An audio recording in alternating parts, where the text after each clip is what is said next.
நீங்க ஸ்மார்ட் ஒர்க்கா இருந்தா மட்டும்தான் ஸ்பிரிச்சுவலாகவும் வேலை செய்ய முடியும். அதே நேரத்தில் வேர்ல்ட்லி ஒர்க் பார்க்கணும். வேர்ல்ட்லி ஒர்க் பார்க்காம இருக்க முடியாது. ஏனோக்கு தேவனோடு கூட சஞ்சரித்து கொண்டிருந்து குமாரரையும் குமாரத்திகளையும் பெற்றார். உலக வேலையும் நடந்திருக்குது, அந்த பக்கம் நடக்குது. நோவா பேழையை கட்டி கொண்டே தேவனோடு கூட சஞ்சரித்தார். இயேசு பிதா என்னை தனியே இருக்க விடுகிறதில்லை, ஆனாலும் உலக பிரகாரமான செய்ய வேண்டிய ஊழியங்களை செய்தார். தாவீது கர்த்தரை எப்பொழுதும் எனக்கு முன்பாக வைத்திருக்கிறேன், ஆனா யுத்தத்துக்கு போகும்போது சண்டை போடும்போது சண்டை போடுவார். அப்போ இந்த வேலையும் நடக்கணும், அந்த வேலையும் நடக்கணும். ஒரு சிலர் சொல்றாங்க, எப்பா நான் ஆண்டவரோட சஞ்சைக்கு போறேன், என்ன பண்ண போறேன், மோசே மாதிரி நான் மலைக்கு மேலே போயிடுறேன், போயிட்டா அவ்வளோதானா, அப்போ குடும்பத்தை பார்க்க வேண்டாமா? சிலர் குடும்பத்தை பார்க்க ஆரம்பிச்சிட்டாங்க. அவங்க என்ன சொல்றாங்க, இந்த குடும்பத்தை பார்க்க ஆரம்பிச்சதுலேருந்து நான் என்ன செய்ய முடியறதில்ல, ஜெபம் பண்ண முடியறதில்ல, பைபிள் வாசிக்க முடியறதில்ல. இந்த ரெண்டையும் ஒன்னா பேலன்ஸ் பண்ணி கரெக்டாக செய்யறதில்ல. அதுக்கு செய்யறதுக்கு மிக முக்கியமாக நீங்கள் செய்ய வேண்டிய ஒரு ஈஸி மெத்தட் என்னன்னு கேட்டா, இந்த வசனம் சொல்லுது, ஏசாயா 54, காலை தோறும் அவர் என்னை எழுப்புகிறார், கற்றுக்கொள்ளுகிறவனை போல என் செவியை அவர் திறக்குகிறார். அங்க வசனம் சொல்லுது பாருங்க, நான் கேட்கும்படி என் செவியை. காலையில உட்கார்ந்து ஆண்டவர்கிட்ட யூ மஸ்ட், நீங்க உட்கார்ந்து ஆண்டவர்கிட்ட பேசணும். ஆண்டவர்கிட்ட பேசும்போது தான் ஒவ்வொரு நாளும் நீங்கள் செய்ய வேண்டியதை சார்ட் போட்டு ஆண்டவர் கொடுப்பாரு. இதெல்லாம் நடக்குமாங்க, வாய்ப்பு இருக்குதா அப்படின்னு கேட்டீங்கன்னா, இல்லாத விஷயத்த சொல்லல. ஏசாயா 54 சொல்லுது, ஒவ்வொரு நாளும் நாம் செய்ய வேண்டியதை என்ன செய்யணும், இளைப்படைந்தவனுக்கு சமயத்துக்கு ஏற்ற வார்த்தை சொல்லும்படி. ஏன் இயேசு எல்லாருக்கும் பர்ஃபெக்டா பதில் கொடுத்தாரு? இயேசு அத்தனை பேருக்கு, பரிசேயர்களுக்கு ஒரு பதில், அதே வேதவாரர்களுக்கு ஒரு பதில், அதே நேரத்தில் சமாரிய ஸ்திரீக்கு பேசும்போது அவங்களுக்கு வேற பதில், 100க்கு அதிபதி வரும்போது வேற பதில், சீஷர்களுக்கு வேற மாதிரி பதில். யார் யாருக்கு என்னென்ன பதில் கொடுக்கணும், எப்படி பேசணும் அப்படிங்கிறத பிதா காலையிலேயே அவருக்கு சொல்லிடுவாராமா. நான் சொல்றது ஒரு உதாரணம், ஒரு டைம் டேபிள்னு வச்சுக்கோங்க. பிதா காலையிலே சொல்லிடுவாரு, இன்னைக்கு உன்னை பார்க்க 12 சீஷர்கள் வருவாங்க, இந்த 12 பேரை நான் செலக்ட் பண்ணியிருக்கிறேன், இந்த வர 70 பேர்ல இந்த 12 பேரை செலக்ட் பண்ணு அப்படின்னு சொல்லிடுவாராம். அது மட்டும் இல்லை, அடுத்து இன்னைக்கு நீ ஒரு சமாரிய ஸ்திரியை பார்க்கணும், அந்த அம்மா வச்சு ஒரு கிராமத்தை ரட்சிக்க வேண்டியிருக்கு, அந்த அம்மா இந்த மாதிரி பேசும், அந்த அம்மாவுக்கு இந்த மாதிரி பதில் கொடுங்க. பிதா அவருக்கு சொல்லிடுவாராம். இயேசு கிறிஸ்து இருக்கக்கூடிய ஒரு அற்புதமான குணாதிசயம். நம்ம வாழ்க்கையில ஏன் இவ்வளோ டென்ஷன்? டெய்லி சிலர்லாம் பார்த்தீங்கன்னா 40 வயசுல பிபி, 35 வயசுல சுகரு. காரணம் என்ன கேட்டால் ஒரே வார்த்தை சொல்றாங்க, பயங்கர டென்ஷன், ஸ்ட்ரெஸ், டிப்ரெஷன். இயேசுநாதருக்கு உலகத்தையே சுமந்து தீர்க்கிற பிரச்சனை, அவருக்கு ஸ்ட்ரெஸ்ஸும் இல்லை, டிப்ரெஷனும் இல்லை. அவர் ரொம்ப கூலாக இருக்காரு, ரொம்ப கூலாக இருக்கிறாரு. சிலர்லாம் பார்த்தீங்கன்னா, உங்களுக்கு நம்ம ஆஃபீஸில் வேலை செய்யும் போது ஆவிக்குரியவர்களை பார்த்தா அந்த ஆவிக்குரிய அல்லாதவர்களுக்கு, நான் பிலீவர்ஸ்க்கு கொஞ்சம் கோபம் வரும். என்ன காரணம்னா, நம்மளை விட அவங்களுக்கு பிரச்சனை கம்மியாக தான் இருக்கும், பட் நம்ம தான் பிரச்சனை ஜாஸ்தி இருப்போம். ஆனால் நம்ம முகத்தில் ஒரு சந்தோஷம் இருந்துக்கிட்டே இருக்கும், நம்ம ஒரு பாட்டு பாடிக்கிட்டே இருப்போம், இல்லைன்னா ஒரு ஒரு நம்ம முகத்தில் ஒரு ரட்சிப்பின் சந்தோஷம் இருக்கும். இதை பார்த்த உடனே அந்த நான் பிலீவருக்கு கோபம் வரும். பெரும்பாலும் நமக்கு மேலே இருக்கிற மேனேஜருக்கு கோபம் வரும். என்ன இவன் நம்மளோட கம்மியாக சம்பளம் வாங்குறான், ஆனால் ஆள் சந்தோஷமாகவே இருக்கிறானே அப்படின்னு சொல்லிட்டு நமக்கு மேலே இருக்கிறவங்களுக்கு கோபம் வரும். அதுவே எரிச்சலாக மாறும். ஒரு நாள் கூப்பிட்டு கேட்பாங்க, என்ன ரொம்ப முகத்தில் சந்தோஷமாக இருக்க என்ன அப்படிம்பாங்க. நமக்கு அந்த சந்தோஷம் எதனால வருதுன்னு கேட்டிங்கன்னா, பணத்தினாலேயோ வேற எதனாலேயோ வரல, ஆண்டவர் நமக்குள்ள அந்த சந்தோஷத்தை கொடுத்து வச்சிருக்கிறார். அது டெய்லி நம்ம முகத்தில் பிரதிபலிக்குது. நமக்கு இல்லாத பிரச்சனையா? நீங்கள் யோசிச்சு பாருங்க, நம்ம சோகத்தில் பாட்டு பாடுவோம். நமக்கு ரொம்ப பாரம் ஆயிடுச்சுன்னா, ரொம்ப ஒரு வாரம் இதானதுன்னா அதை நம்ம ஒரு பாட்டில் தான் எக்ஸ்பிரஸ் பண்ணுவோம். ஆனால் தூரத்தில் இருந்து பார்க்குறவனுக்கு என்ன தோணுன்னா, எவ்வளோ சந்தோஷமாக இருந்தால் அவன் பாடின்னு போவான். அவன் அப்படி தான் நினச்சிப்பான். நான் ஊழியத்துக்காக வெளிநாட்டிலேருந்து வந்துட்டேன். வந்து ஒரு 11 மாதம் எனக்கு ஊழியமே கிடையாது. அப்போ என் நண்பர் ஒருத்தர் நான் பிலீவர், அவர் என் கூட இருந்தார். அவர் பக்கத்து வீடு. நான் அவர் தான் டெய்லி போவோம் வருவோம். எனக்கு பிரச்சனைக்கு நடுவில் பாட்டு பாடிட்டே இருக்கணும். எனக்கு பாடினா தான் நான் ரிலாக்ஸ் ஆவேன். அப்போ நான் என்ன செய்கிறேன், பாடிட்டே இருக்கிறேன். ஒரு நாள் எங்கள் அம்மா கிட்ட போய் என் ஃப்ரெண்டு கேட்குறாரு, அம்மா எனக்கும் அவனுக்கும் ஒரே பிரச்சனை, 2 பேருக்கும் 2 பிள்ளைகள், எனக்கும் ஃபீஸ் கட்டுற ப்ராப்ளம் இருக்குது, அவனுக்கும் இருக்குது, எனக்கு நல்லா தெரியுது.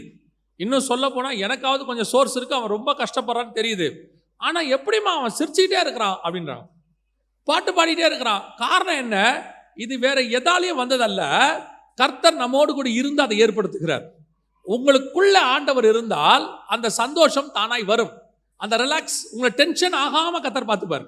எவ்வளவு பிரச்சனை வேணா இருக்கட்டுமே, அதுக்கு நீங்க செய்ய வேண்டிய பிரதானமான வேலை என்னன்னா, அதிகாலை தோறும் உங்களை அவர் எழுப்புகிறாராம்.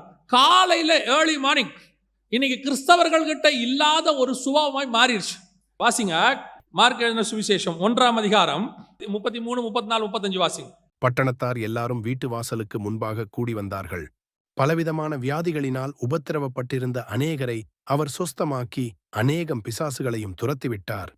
அந்த பிசாசுகள் தம்மை அறிந்திருந்தபடியால் அவைகள் பேசுகிறதற்கு அவர் இடங்கொடுக்கவில்லை.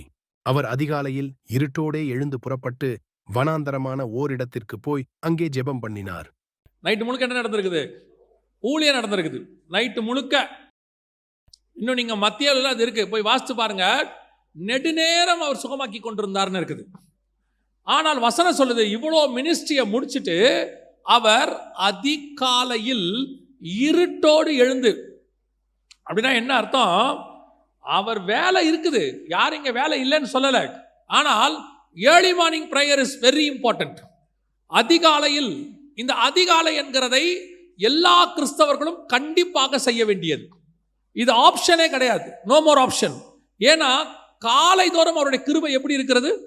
புதிதாக இருக்கிறது. காலை தான், அது ஏர்லி மார்னிங். அதுவும் ஒரு ஊழியத்துக்குள்ள இருக்கிறவங்க, ஆவிக்குரிய வாழ்க்கையில் இருக்கிறவங்க, ஊழியம் செய்ய விரும்புகிறவங்க, அல்லது குடும்பத்தை சக்சஸ்ஃபுல்லாக நடத்தணும்னு நினைக்கிறவங்க, வியாபாரம் சக்சஸாக இருக்கணும்னு நினைக்கிறவங்க, உங்கள் லைஃப்பில் கர்த்தர் இருந்து சக்சஸாக போகணும்னு நினைக்கிற அத்தனை பேரும் செய்ய வேண்டிய மிக முக்கியமான practice, exercise early morning prayer. பெற்றோருக்கு சொல்லுகிறேன், பிள்ளைகளை காலையில் எழுப்புங்க, ஏர்லி மார்னிங் எழுப்புங்க. நீங்களே என்னத்தை பாவம் பார்க்காதீங்க. ஐயோ பாவம் பிள்ளை ஸ்கூலுக்கு போகுது, ஸ்கூலுக்கு தான் போகுது. நீங்க சொல்றது எப்படி இருக்குன்னா, அது AK-47 எடுத்துக்கிட்டு வார் ஃப்ரண்ட்டுக்கு போகுதுன்ற மாதிரி இருக்குது. அது ஸ்கூலுக்கு போகுது, அது ஸ்கூலுக்கு போகுது.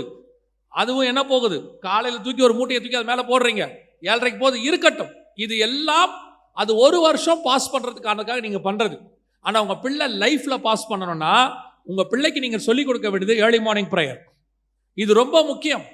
இன்னைக்கு ஆவிக்குரிய குடும்பங்கள் அல்லது கிறிஸ்தவ குடும்பங்களில் காலை ஜெபம் கிடையாது. காலையில் ஒரு 3 மணிலேருந்து, எங்க 3 மணியா அப்படின்னு கேட்காதீங்க, 3 to 6 தான் இருக்கிறதுலையே best time for the prayer. 3 to 6, 6க்கு முடிச்சிடணும்.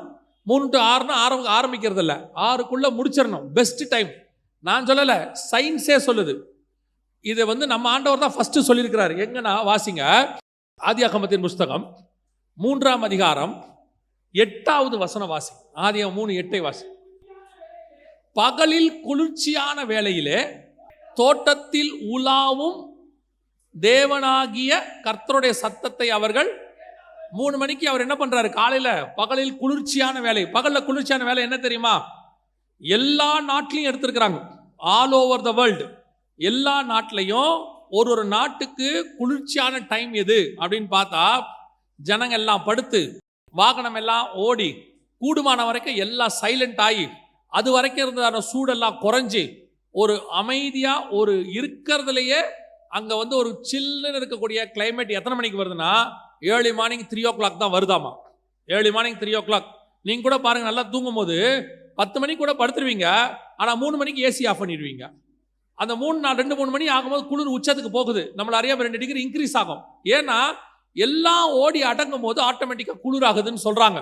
அதே நேரத்தில் நம்ம பாடியும் பகல் ஃபுல்லா ஓடி, நீங்க 9-10 மணிக்கு படுத்துட்டா கூட காலைல ஒரு 3 மணி போல தான் நம்ம பாடி ஃபுல்லா அமைதியான ஒரு இடத்துக்கு மைண்ட் வருதாமா.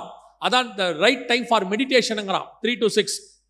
இந்த அதிகாலை குளிர்ச்சியான நேரம், ஏர்லி மார்னிங் இருட்டோடு அப்படின்னு பார்த்தோம்ல, இதை நம்ம அத்தனை பேரும் எழுந்திருக்கணும். இதை நம்ம அத்தனை பேரும் எழுந்திருக்கணும். நாங்கள் எங்கள் பைபிள் காலேஜில் தங்கியிருக்கிறோம். நான் அது நீங்கள் விளையாட்டாகவும் எடுத்துக்கலாம், பட் எனக்கு அது சீரியஸ். எங்கள் பைபிள் காலேஜுக்கு பின்னாடி ஒரு மயில் இருக்குது, அது ஒரு காடு மாதிரி மயில் இருக்குது. அந்த மயில் 4:30 மணிக்கு அகவும். மயில் குயில் தான் கூவும், மயில் அகவும். மயில் கத்தோன்னு வச்சுக்கோங்களேன், உங்கள் பாஷையில் சொன்னால். எத்தனை மணிக்கு கத்தோம்னா 4:30 மணிக்கு கத்தோம். நான் 3:30 எழுந்திரிச்சு ஜோம் பண்ணுறாள். நான் 3:30 மணிக்கு ஜோம் பண்ணுவேன், கரெக்டாக ஒரு 4:30 மணிக்கு அந்த சவுண்டு வரும். ஒரு நாள் நான் 4:30 வரைக்கும் தூங்கிட்டேன். 4:30 மணிக்கு எழுந்திரிச்சு ரெஃப்ரெஷ் ஆகிட்டு இருக்கிறேன், மயில் கத்துது. உண்மையிலே ஆத்மாக்குள்ள ஒரு துக்கம் வந்துருச்சு, இன்னைக்கு மயில் முந்திரிச்சு. டெய்லி நான் தான் முந்துவேன், இன்னைக்கு மயில் என்ன செஞ்சிருச்சு, முந்திருச்சு. மறுநாள்ல இருந்து உற்றக்கூடாது. ஆவியானவர் சொன்னார், உற்றாத, காலைல எழுந்திரி, நீயா அதுவான்னு பார்த்துருவோம். அந்த மாதிரி கர்த்தரை துதிக்கிறதுக்கு காலையில் எழுந்திரிக்கிறதுக்கு போட்டி வரணும், இயற்கையோட போராடணும். இயற்கையெல்லாம் ஏர்லி மார்னிங் நல்லா கவனிச்சு பாருங்க, பறவையெல்லாம் நைட்டு சவுண்டே கொடுக்காது. கரெக்டாக காலையில் 4:30 மணிக்கு பாருங்க எல்லா சவுண்டும் வரும். காக்கா கத்துற சவுண்டு, குருவி கத்துற சவுண்டு, மயில் கத்துற சவுண்டு, எல்லாம் வசனம் சொல்லுது. காலை நம்ம எல்லாம் கர்த்தரை நோக்கி பார்க்குதான், கர்த்தரை துதிக்குதான். அது துதிக்கிறதுக்கு முன்னாடி நம்ம துதிக்க ஆரம்பிச்சிடணும், நாம முந்திக்கணும். ஆண்டவர் ஆராதிக்கிற ஆராதனை நம்ம ஆராதனையா இருக்கணும். பரலோகத்துல இருந்து எங்க சவுண்டு வருதுன்னா நம்ம சவுண்டா இருக்கணும். அது அப்படி ஒரு வைராக்கியம் வரணும். உங்க வீட்டில் அப்படி ஒரு சவுண்டு வந்துச்சுன்னா யோசிச்சு பாருங்க, பரலோகத்தினுடைய விஷன் நேரம் உங்க வீட்டில் இருக்கும்.